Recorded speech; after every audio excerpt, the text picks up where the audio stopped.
The Oakland Athletics travel out to New York to take on the Yankees here what am I trying to? The Yankee Stadium.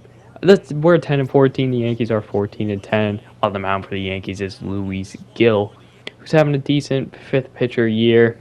Starts off the day with a 3-1 count to Bo Karlik, who takes ball four, and he will use his fleet feet to get on to second.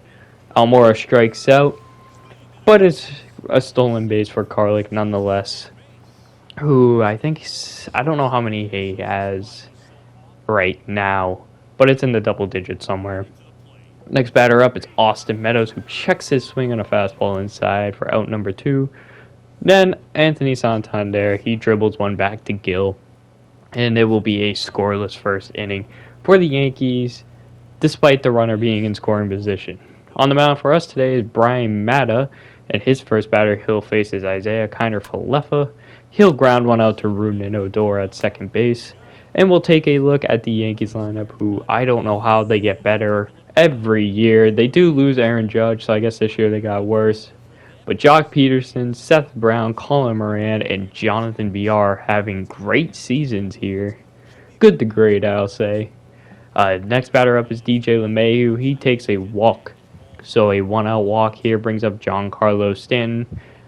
And he's in a 2-2 count. He flies out to Almora in center field for out number two, which brings up Jock Peterson. And in a 1-2 count, Mata gets him lining out to Lawrence Butler for out number three. Rougned Odor here, 3-2, top of the second. And he takes ball four there. So we have another walk this time, and it's a one-out walk.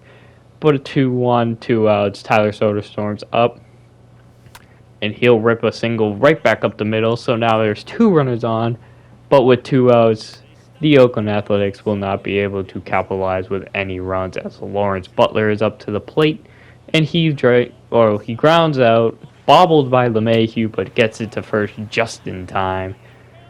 We now jump to the second real quick just to see former Athletics Seth Brown striking out on a fastball high. Then we'll jump over to the third, where the Yankees will start to get some offense. Here, Jonathan Villar, he bloops one to left field for a base hit for a leadoff single. And now a wild sequence of events here as we now jump to 2 outs. It's LeMahieu keeping the inning alive here with a base knock to bring up Stanton with 2 on and 2 out. And you see Stanton here with a 2-1 count. The pitch from Mata is hung over the middle. It's a ground ball, but Swanson can't hold it. And it's an error on Swanson's part. Now the bases are loaded for Jock Peterson, also in a 2-1 count. Mata misses his spot again, and this time it's a grand slam. Jock Peterson puts the Yankees on the board 4-0. This was Jock Peterson's 5th homer of the year. He travels almost 440 feet, and he continues his dominant start in a Yankees uniform. We'll now jump over to the bottom half, or the next inning. Bottom half of the fourth here. Isaiah Kiner-Falefa, I think, was on first here. Could have been Jonathan Villar. But LeMahieu drills one to left center field, which scores the runner from second. And the Yankees increase their lead to 5-0. Now jumping over Isaiah Kiner-Falefa. I guess I was wrong. Must have been the catcher that brought him in. But IKF, he drives in the guy from second base. And now the Yankees increase their lead to 6-0. Eventually we get out of the inning as Brian Mata 3-1 to LeMahieu throws a strike, and then Soderstrom hoses IKF at second. And then we jump over to the bottom of the fifth, where Mata is able to bounce back from those 2 horrible innings and get out of the fifth. It would not be the end of his day, but it would kind of hopefully bring him back. Top 6, Austin Meadows drills one to right field, and he puts the Athletics on the board with a solo shot into right. His 9th homer of the year, in the A's only cut the lead down to 5, which doesn't really help us whatsoever right now. But it gets our all-star, or I guess our star bat, getting a little bit hot. And that will be the end of the day for whoever, Luis Gil, Clay Holmes will come on, and his first batter is Austin Santander in a 3-2 count. And Santander will drive the pitch into right center field, and that will be a double. Automatic? No, just a stand-up double for Anthony Santander. Clay Holmes will eventually get now Zach Jaloff. Damn near hits him with ball 4. Jaloff gets up. He's not happy about it. Either way, Jaloff, or I guess Holmes, gets out of the inning here. 2-2, 2-outs to Swanson, and he dribbles one to short to a fielder's choice to end the 6th. Now going to the bottom half of the 6th where Maddow is still pitching, and it's a drive to deep right field, and that is Seth Brown, 440 feet to right center field, makes the score 7-1 on his 4th homer of the year. We go to Colarac now, and I think this is Colin Moran drilling one down the line for a base knock on a 3-2 count.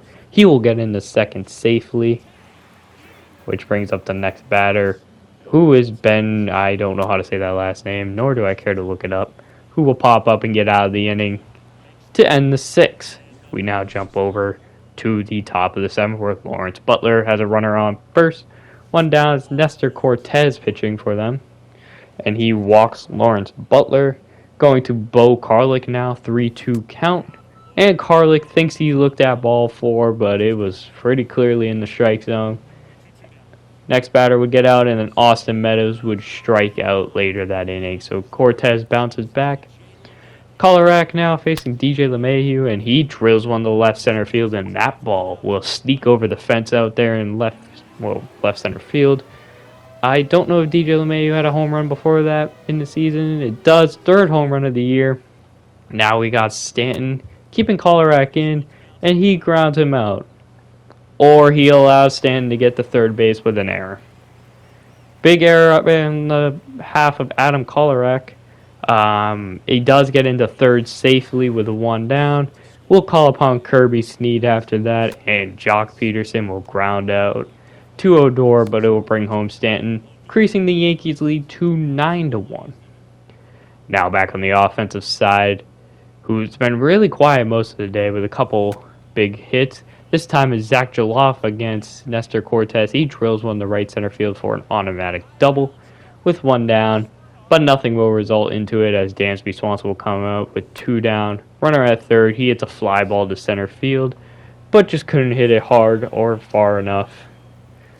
Now going to Kirby Snead again, Seth Brown gets a hanging pitch, and he takes another pitch. Deep right field. I'm pretty sure that one was farther than the last one before, but they say it's actually shorter. No, it is longer. It's at 462. His 2nd homer of the year. I think it was on the day, 5th on the year. And then here is Jonathan Villar drilling one to right center field with Moran ahead of him. Big Ben here now grounds out to Odor, but it scores Colin Moran to increase the lead to 11-1. And the Yankees finally get their last run on the day as IKF flies out to Santander.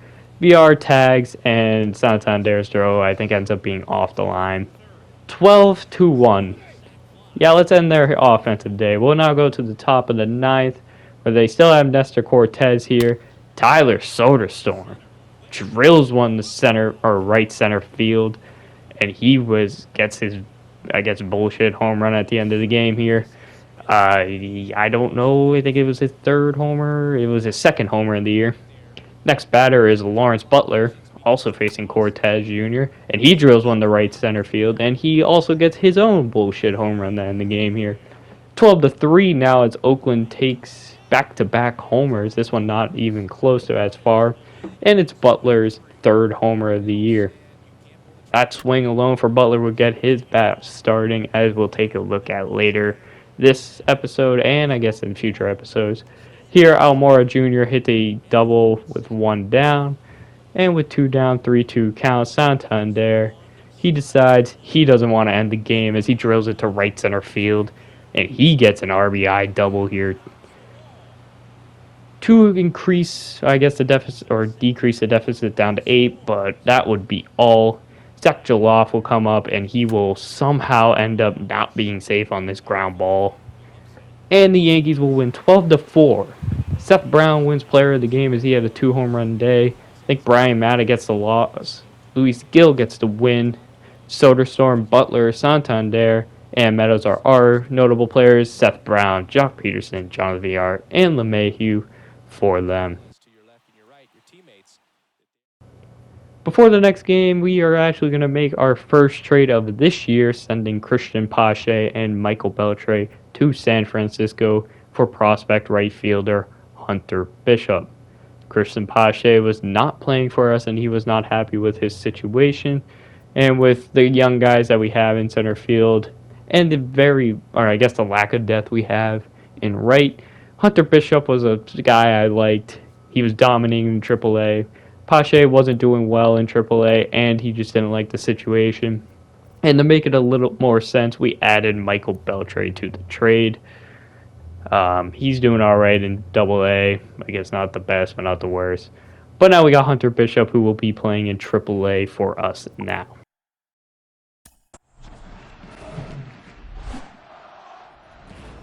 We travel back to Oakland here as we take on the division rivals, the Los Angeles Angels, who are top of our division at 30-19. You see the Oakland A's are 21-28. And pitching today for us, I believe, is Ryan Cusick. We look at Rengifo here, former Angels. He makes his debut this year, at least in the MLB level, as he recently got called up. And our starter today is actually Brian Matta, so I was wrong. We get to see a second game with him after the rough first one. 3-2 count to David Fletcher, and he gets him to pop up to start the game. And I believe we look at the Angels lineup here. They're the Angels. They're going to hit like hell. Shohei Ohtani is the worst hitter out of the first five, and that's not ever a good sign. Mike Trout now 2 down. He looks at a curveball that probably could have been crushed if he was ready for it, but he was not. We go on to the offensive side, the bottom half, our offensive side, where Michael Lorenzen, having a rough year for the Angels so far, he gets the nod to start today. And 2-2, our leadoff bat for today's game, Albert Almora Jr., and he swings at a cutter way outside for out number 1. Dansby Swanson batting 2. He takes a walk somehow, which has a good eye. You can see our lineup here. Meadows batting 3. Butler, who's started to go off this month, he's batting 4th. Jaloff and Soderstrom. And in the bottom of our lineup there, we actually now cut to Butler, who's having a great month of May, but he only flies out here to end the inning after Meadows did nothing, and Swanson gets stranded. Top half of the second, Matta looks for another good inning, and he does not get that as he hangs a curveball either high in the zone or right down the middle to Shohei Ohtani, which is something you never want to do. 10th homer of the year for Shohei, and the Angels take a 1-0 early lead. This is Mitch Haniger up now, and Luis Rengifo tries to make a highlight play in his season debut, but it just can't catch it. Now there's 2 runners on, nobody down still. We now cut to the end of the inning, where Matta somehow gets away with it. A horrible idea by Swanson there to just go to second, but they strand the runners, and it is 1-0 Angels. We now cut to Michael Lorenzen walking Zach Jaloff here to start the bottom half of the second, where we'll bring up Tyler Soderstrom. And the pitch just missed the high and in cutter. Brings up Santander, who grounds the ball off the glove of Jared Walsh. He will not outrun it, or so I thought. He's somehow safe in this situation. 2 runners on, 1 down, 3-1 count is Rougned Odor, and he drills one to deep left field. Brandon Marsh going back to the wall, and that ball sneaks out of here. And the Athletics take a 3-1 lead as Rougned Odor, who's had a really rough start to the year, drills out his 4th homer of the year on which didn't look like a hit would be a homer, but it got out, and then Michael Lorenzen will get out of the inning after striking out Almora again on the cutter away. We now cut to the top of the third, where Brandon Marsh is up with one down, and he strikes out looking. Mata having a iffy start to the game, did allow the home run, but he's been good otherwise. Now he's facing Mike Trout in a 2-1 count, and he just kind of floats the fastball down the middle, and it's a Trout single.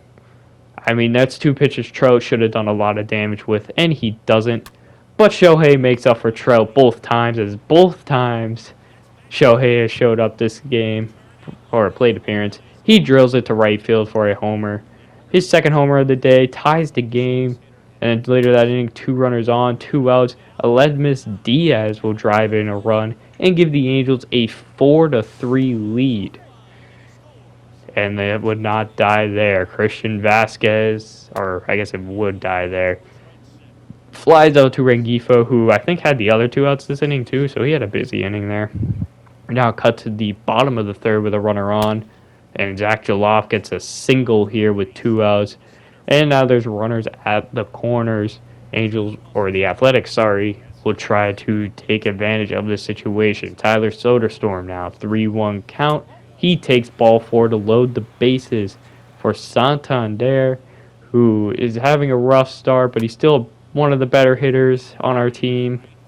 But he only flies out to right field with the runners on the move, which will leave the score 4-3. Next inning, David Fletcher walks with a runner already on. Brian Mata starting to lose control here. He jumps up to 85 pitches as he walks the bases loaded. Up with Shohei Ohtani, and we pitch away, and Ohtani, I guess, walks in a run, or Mata walks in a run. It's now 5-3 Angels, as now they face Jared Walsh, who dribbles one to Odor, who has to only go to first. Now it is 6-3. This is Paul Blackburn. I don't know if he was pitching the last batter, but he gets out of the inning here with a fly ball to Almora. 6-3 Angels now, as it's Rudin Odor, and he drives one to deep right field, and that ball will sneak out. His second homer of the day. After a bunch of noise from the neighbors, we cut back to see that it is Rudin Odor's 5th homer of the year. Austin Meadows now has a chance to tie the game here at the end of the inning, but he grounds out too short. But Odor cuts the lead down to 2 on his second homer of the day, 5th on the year. We now cut over to the top of the 5th where Paul Blackburn's pitching, and he gets a bloop hit. I don't know who it was, but it gets a bloop hit here into right field for a leadoff single. And now as we slowly cut to the next batter, it is Christian Vasquez. The runner goes, strike. The throw looked to be in time, but Odor picked the glove up. Diaz gets his 3rd stolen base of the year. And now a 3-2 count to Christian Vasquez with Michael Stefanik on deck. And Vasquez walks here. So now Michael something, Stefanik, he's up with a 1-1 count. And he lines one into center field for a base hit. Almora will throw it home. Throw to the plate, not in time. And then Diaz scores. And Michaels makes it a 7-4 Angels lead. Later that inning, the bases are loaded for Brandon Marsh. Alvarado's up now. It's a deep fly ball to right field. A great play by Rengifo here to make the catch. However, it's going to score a run as it's just too deep, even with the speed or the low speed there. 8-4 game now as Trout, he walks to bases loaded again. And it's Shohei again. Let's see if we walk him. 3-1 count. He drills it to left field for a base knock. 1 run will score. The other coming around easily. Will they send Trout? They do not. It is a 10-4 Angels lead here in the 5th. Our pitching is struggling today. And next batter up, he gets out of the inning. But did a run score? Because all of a sudden it's 11-4. Oh well. Next batter, Lawrence Butler, top of the 5th. He drills one to right field, back at the wall, and this one gets out. Lawrence Butler, who has, at this point, midway through or towards the end of his dominant month, hits his 11th homer of the year. After, I think, the Yankees game, he only had 3. But now all of a sudden he has 11, and Santander drills one to left center field. I guess more of center field, and he gets a home run as well. So it's 11-6. Angels lead here as Santander drills his fourth homer of the year. Cut back to the pitching where Randy Vasquez is now in the game, and he's a bright sight. I guess a bright spot, not a bright sight, of the bullpen as he works a good sixth inning. He's also been having a hell of a year. Swanson at first now. Meadows drills a base hit up the middle. So there's 2 on with 2 out. And we try to capitalize on another run. Try to make a comeback here. Lawrence Butler having a dominant month. And in a 2-1 count, he gets a pitch he likes. And it's a deep fly ball. It's a foul ball. But Brandon Marsh is just the greatest left fielder in history. Makes a great play in foul territory. Now Randy Vasquez.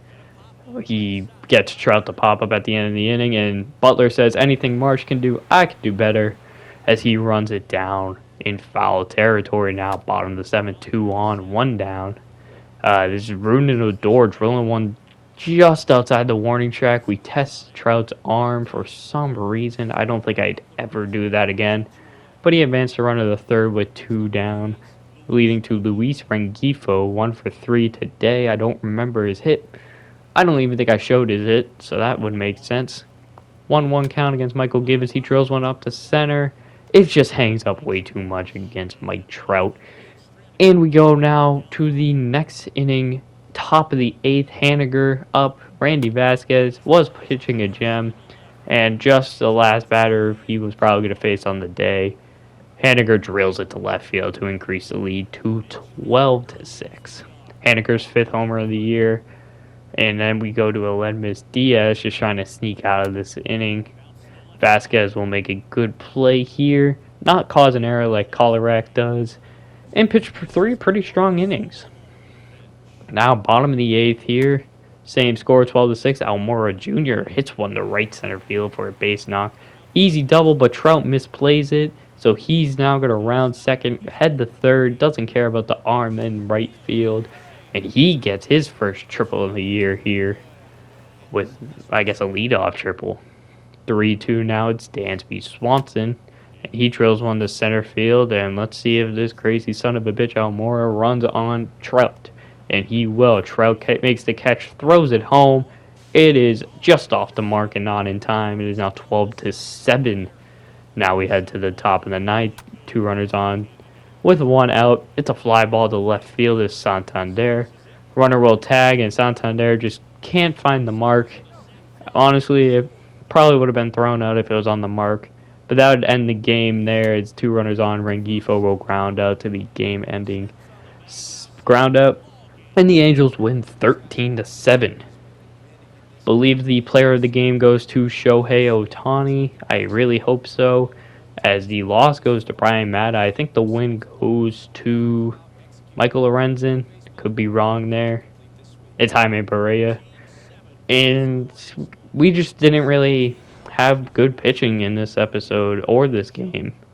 So hopefully we can start turning around the pitching. The bats have been decent enough. But guys, I want to thank everyone for watching this episode of the Oakland A's franchise. Next episode will be another 2-game stretch, hopefully, and the draft. And until next time, I'll talk to y'all later.